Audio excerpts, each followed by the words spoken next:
ole zani na chon mai chia an mi du te bula an bi je dang lam dan kan ngai thavele thung to don ani oi soi lo tak le no pang chia takin I mu lain a omang an mi du te ma chuan puitling tak anga lan chu moi lo le mark score do lo rewa ani shet wangani an zak an lai deuh tut abul naya I omin akeche akut da dan adang lamanga asoi tum lo pui pe zo chain emo asoi deang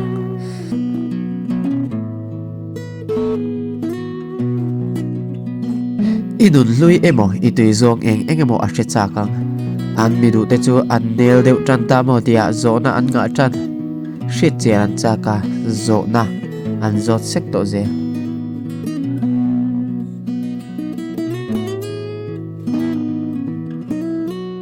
a be ma sa fau che hrechiang ta viawa an ke huna cha chuan a be deuh sek chenga message aron thol lo che pon ibula om dan phe da ngai tuang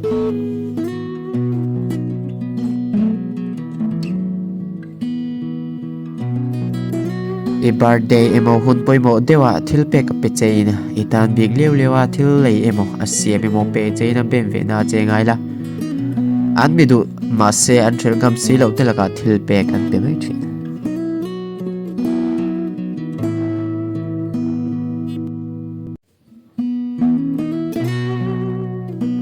I tui zong le du zong thil zo na I dong fawak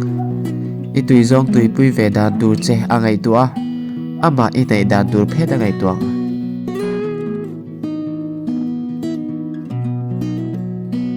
I bu pha ka om renga duang a kormoi ha khuna chuan a soi lo ma se a in chaina ta viawa I mu aron I lar da sek mai hethiam mai em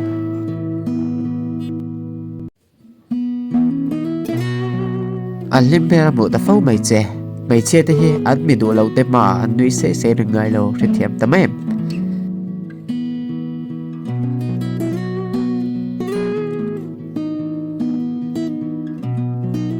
I mit taka in gam dalaw fau mai in nel don tran tia zuan amita en la